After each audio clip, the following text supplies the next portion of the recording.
Baik, Assalamualaikum warahmatullahi wabarakatuh.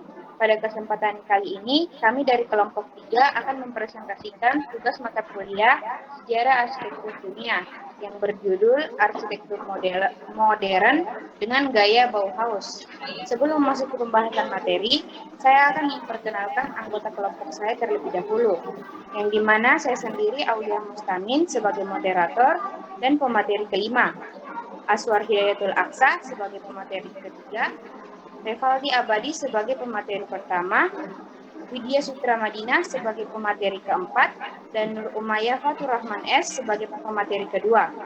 Untuk pemateri pertama, saya persilahkan. Pengertian arsitektur modern. Arsitektur modern merupakan gaya atau konsep bangunan yang mengutamakan bentuk bangunan dibandingkan ornamen hias.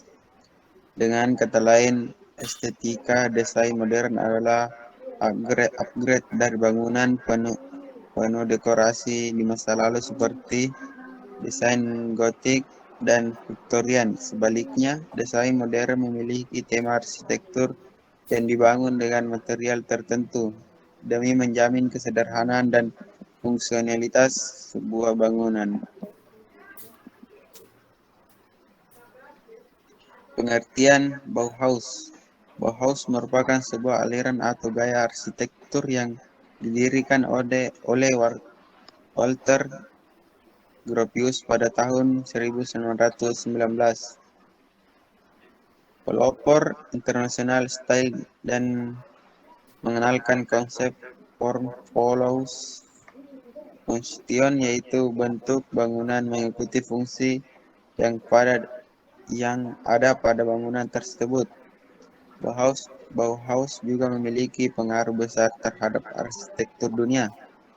Bauhaus adalah sebuah ikon dari perkembangan seni dan arsitektur yang lahir akibat revolusi industri di daratan Eropa pada awal abad 20. Seni dan arsitektur Bauhaus merupakan aliran ideolog perdamaian antara seni dan industri dengan terbentuknya Deutscher Werkbund pada 9 Oktober 1997 di München, Jerman, yang digagas oleh dua arsitek, Theodor Fischer dan Hermann Mutheus.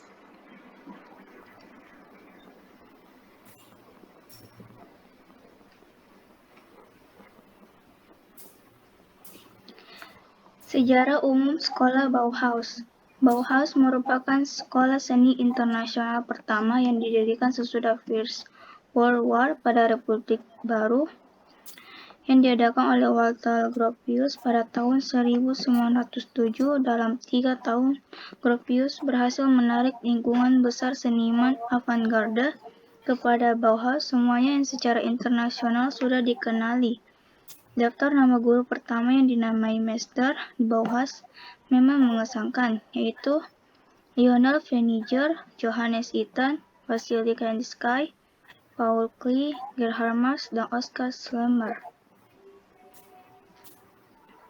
Sejarah dan perkembangan Bauhaus.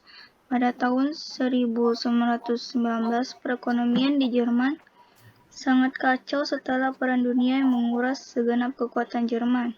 Seorang arsitek, Walter Gropius, ditunjuk untuk memimpin sebuah institusi yang dapat membantu membangun negara dan membentuk sebuah tatanan sosial yang baru, yaitu diberi nama Bauhaus. Institusi ini difokuskan pada sebuah bentuk baru yang rasional dari perumahan sosial bagi pekerja. Ide dasar dari pola pengajaran dari Bauhaus adalah kesatuan dari artistik itu sendiri dan dedikasi praktikal.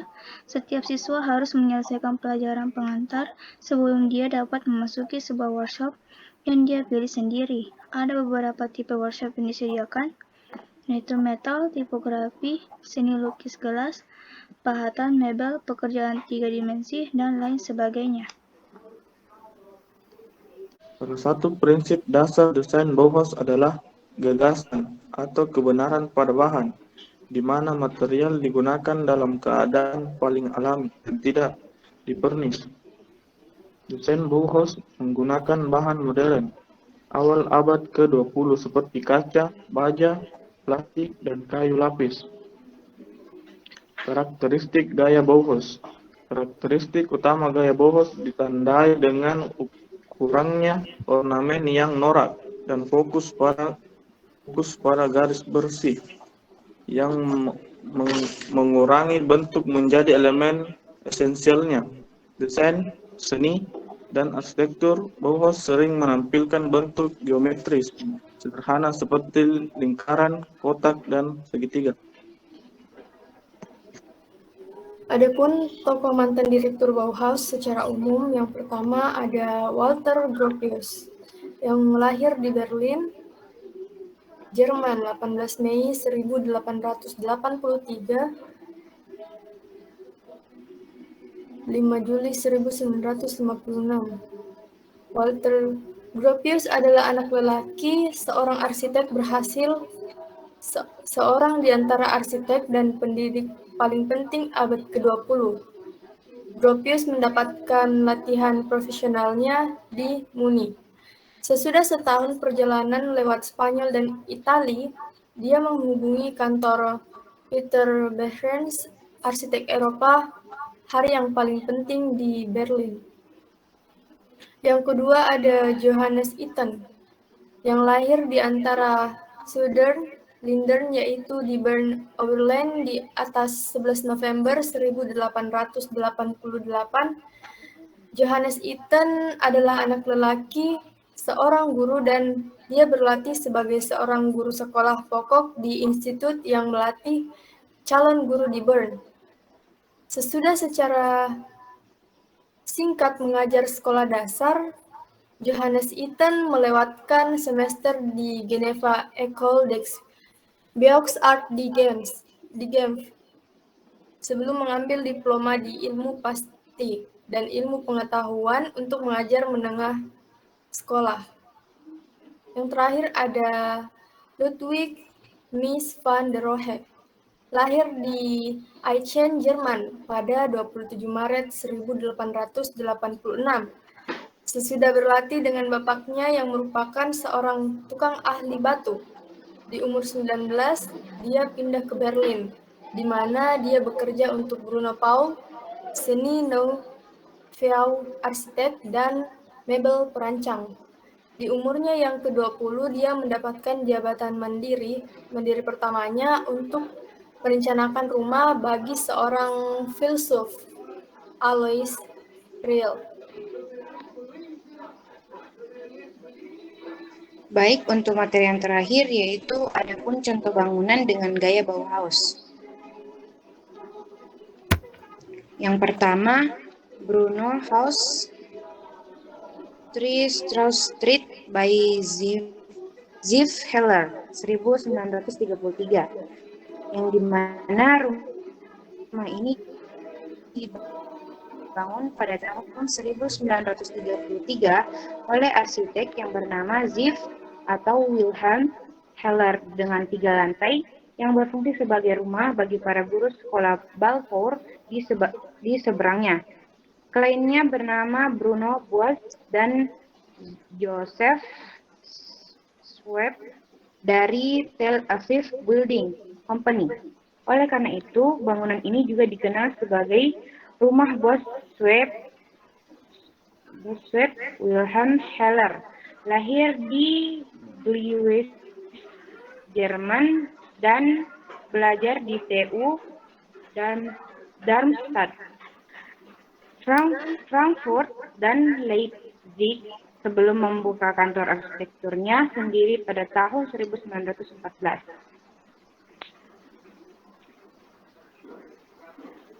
Yang kedua ada 3 Mapusai Ben Ami Sulman 1937, yang dimana bangunan ini dirancang oleh Ben Ami Sulman pada tahun 1937. Bangunan ini dirancang oleh Victor Nagy, kolaborator dari organisasi Alliance Israel Light Universal. Bangunan ini terdiri dari 2 massa, yaitu selatan dan utara. Bangunan ini disorot oleh balkon yang sangat tersembunyi. Fasak tampak membentuk potongan-potongan terpisah dengan garis-garis terlipat. Dinding luar bangunan dijaga dengan hati-hati. Apartemen telah direnovasi dengan lift yang tak terlihat dan taman yang dimodernisasi dengan tetap mempertahankan karakteristik dan vegetasi aslinya. Untuk contoh bangunan yang terakhir yaitu Jacobson's Building 28 Leofontein Street by Emmanuel Helbrecht 1937, di mana bangunan ini dirancang oleh Emmanuel Helbrecht pada tahun 1937 dan bangunan di sudut ini dirancang sebagai gedung perkantoran dengan toko-toko di lantai pertama dan magazin. Pada kenyataannya, gedung ini selalu menjadi gedung serbaguna dengan pertokoan, perkantoran, dan apartemen yang terbagi menjadi 3 bangunan yang berbentuk U di sekitar halaman. Kedua pintu masuk berada di Jalan Le Bontin. Gedung ini telah menjalani perawatan menyeluruh, termasuk perubahan tata letak apartemen, peningkatan jumlah apartemen, dan pemasangan ruang keamanan dan lift. Baik, sekian dari pemaparan materi kami. Kurang dan lebihnya mohon dimaafkan. Wabillahi taufiq wal hidayah. Wassalamualaikum warahmatullahi wabarakatuh.